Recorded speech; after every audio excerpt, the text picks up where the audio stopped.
Welcome to the Say Yes Movement podcast, where we help you with your personal and professional development, helping you say yes to all the scary stuff. Hey, Heather, how's it going? It's going amazing, John. It's Friday. It's Celebration Fridays. It's my favorite time of the week. Woohoo! I know, me too. I love Fridays. I was actually out for a walk this morning celebrating Fridays and talking about why it's so important to celebrate. Friday, listen, it's actually what's put me into a much better mood these days. Just knowing that I've had wins every week. I don't know about you, but sometimes in the past, at least, I used to go stretches and stretches and stretches of weeks of not really feeling good about myself because I didn't feel like I was making any progress. And Celebration Fridays help me really recognize what those wins are, and I get to celebrate them. So yeah, I love Celebration Fridays. How about you? We got I'm with you, John. Good morning, everybody.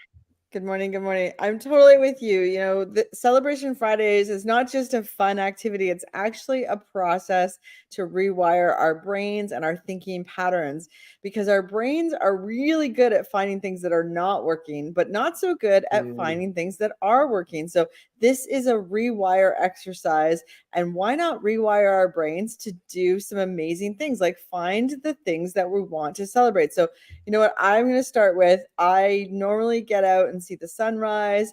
And then when I'm at the cottage, I get to see the sunset, and it's all around the sun. But this week was a pretty amazing thing. And last night was the blue moon, which is the second full moon in a month.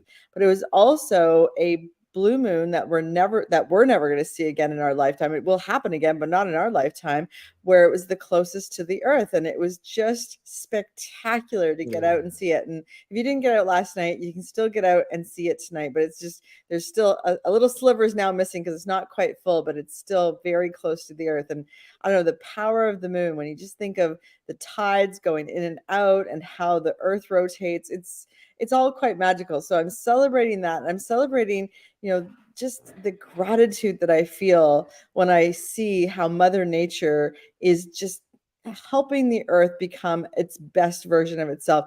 Even with all of the stuff that we as humans are doing to it, it's still fighting back, and it's fighting back in a really good way. So I'm celebrating that. And then I'm celebrating just taking some family time. It's the last week of September. It's time to just enjoy, you know, getting in the pool, getting in the lake before everything gets too cold. So yeah.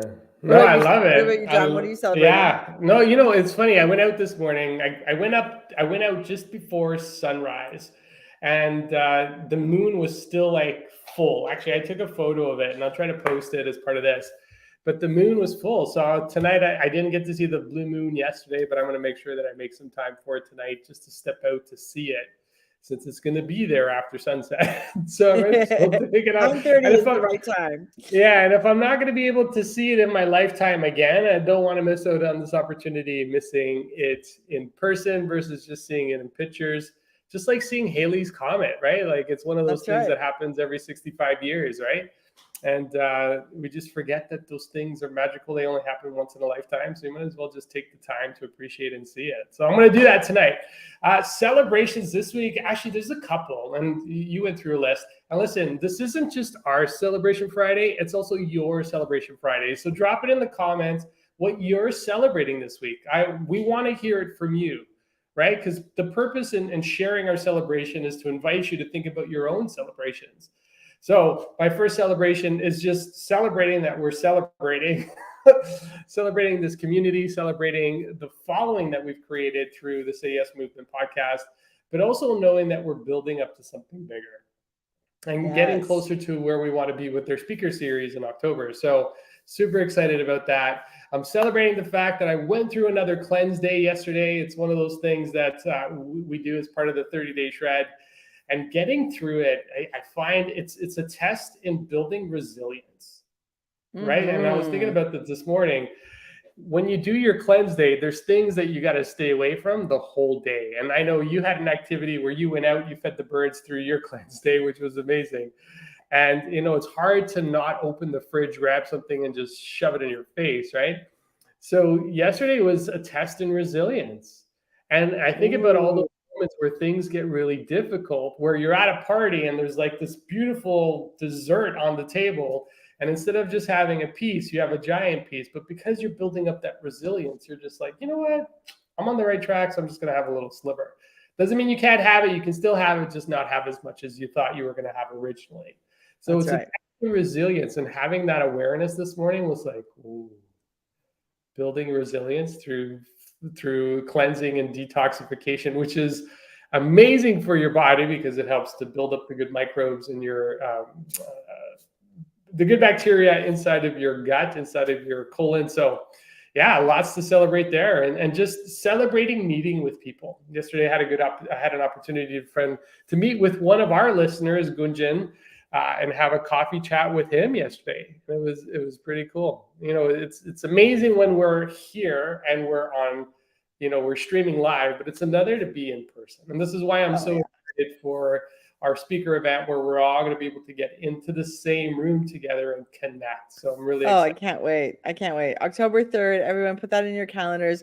We're going to send out the details very shortly, but we've got the finalized date now, which is very, very exciting for us. And I love that resilience, John. And, oftentimes resilience is hardest when we're actually sort of going against a normal behavior or an action. So, that action of going into the, I call it grazing, going into the fridge and just staring at everything that's in there. And by the way, it doesn't matter how many times you open the fridge, it doesn't change. There's no magical gremlins that bring food into your fridge. Well, unless you're not the one that does the grocery shopping in the house, so don't keep opening the fridge. And you're right. I added in something else that I love. So I have bird feeders in my backyard. I have a lot of blue jays that come in. They're very particular about what they eat. So they'll only come if there's peanuts fed to them.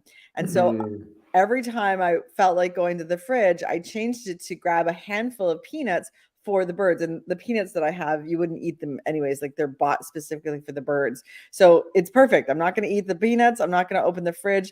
I'm going to go and feed the birds. And let me tell you, I had bird mayhem at my cottage because the number of times that I would have opened the fridge was the number of times that I actually went out and fed the birds, and they were all over the place, and it was so fun.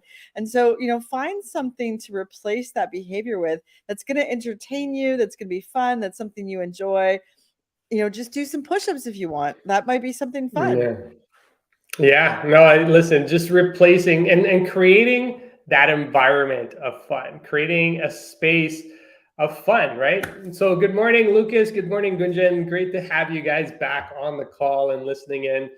Listen, it's the one thing I want to kind of explore today as we're going through this call is just environment. I think that's so important as we go into our weekend and think about, who are we surrounding ourselves with, right? Are we surrounding ourselves and creating, whether it's at work or it's at home, it's personal, it's professional, what kind of environments are you in?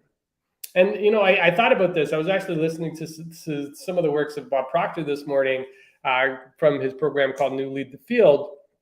And environment is what makes us, right? And, I look at us, like I look at you and I, Heather, and how we have thrown ourselves into different environments to become different people. Because the truth is, if we weren't exposed to different things, different ideologies, different ways of being, we probably wouldn't be here today. Right. We would be stuck in, our circle of influence, the people that we know and love the most. Those are the people that would have, the biggest impact on us. But because we've gone out there and we've explored, and listen, even Gunjan and I last year, I think it was in November, we were in an environment with 10,000 people or 16,000 people yelling and screaming at the top of our lungs, burning like 2,500 calories, jumping up and down at an event where, the whole environment was just crazy. And, you can't be crazy when everybody is crazy, kind of thing. So I love that, right? So environment is so important. It's so critical to growth, right? If you want to take yourself out of it. Yeah.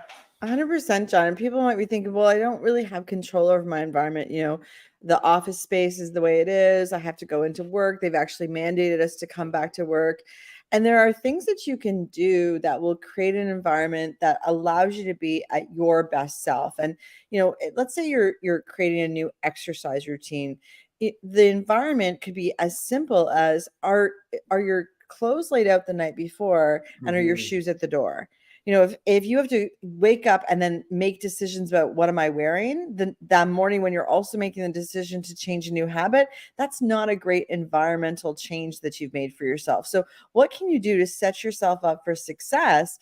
And what do you have control over? And it can be as simple as, putting those running shoes at the door, or making your lunch the night before, which is, we're coming up to school starting for everyone. So, if you're the parent that's doing it first thing in the morning, you're going to feel a little bit of stress on that first day of school. So, that prep beforehand in life is so, so good.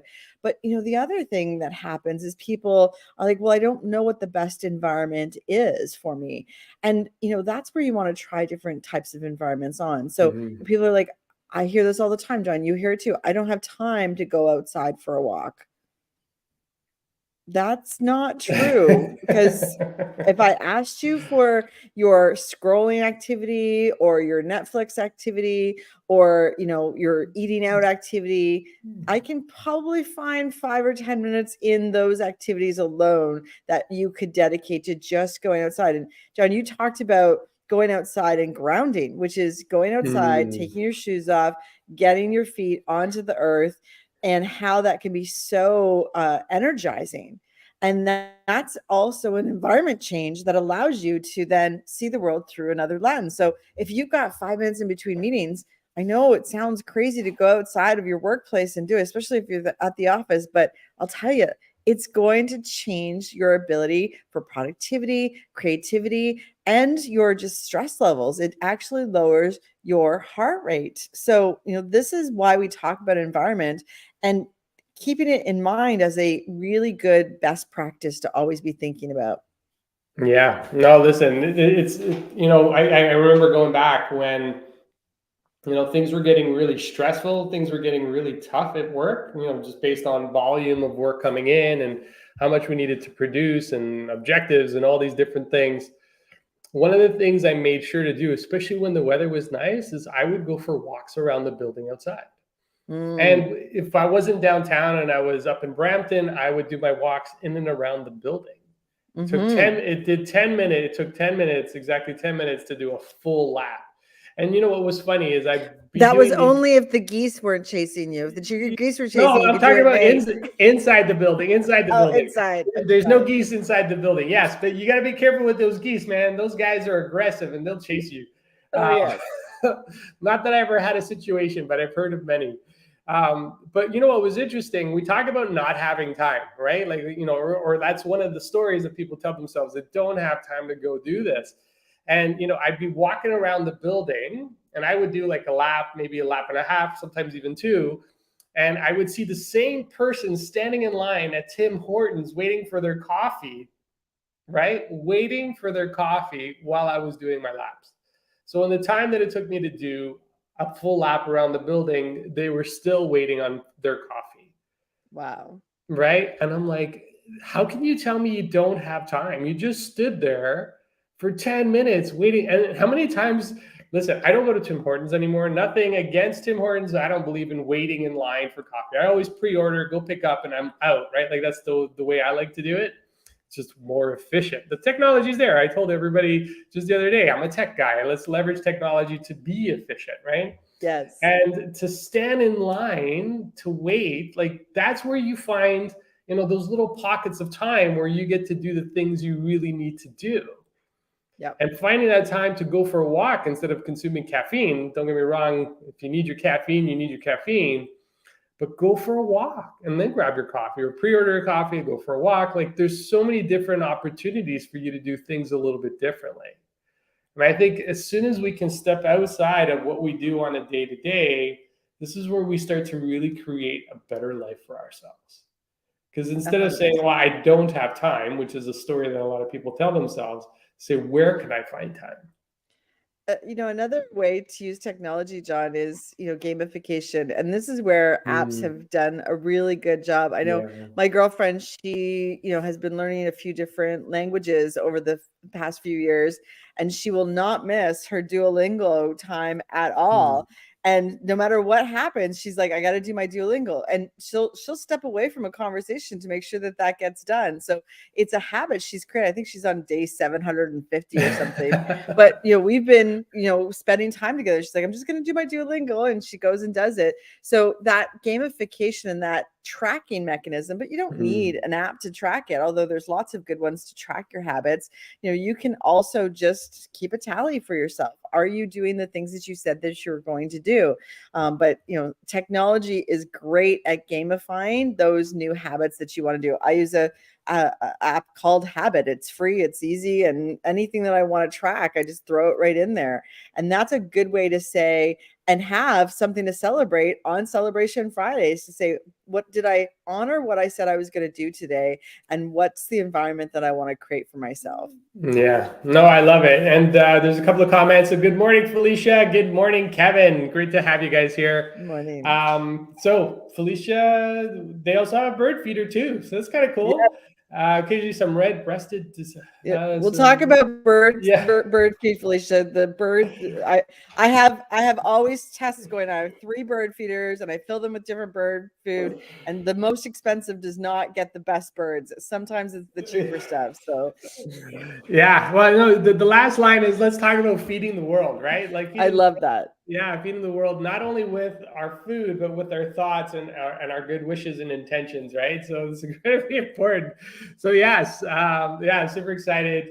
Yes, the geese can chase you, especially when they have young ones around. Yeah, if you got to be careful with that. Don't go near geese. And it's funny because sometimes I'm on the road and I'm riding, and this long line of geese will like cross the road. I'm like, why did the geese cross the road?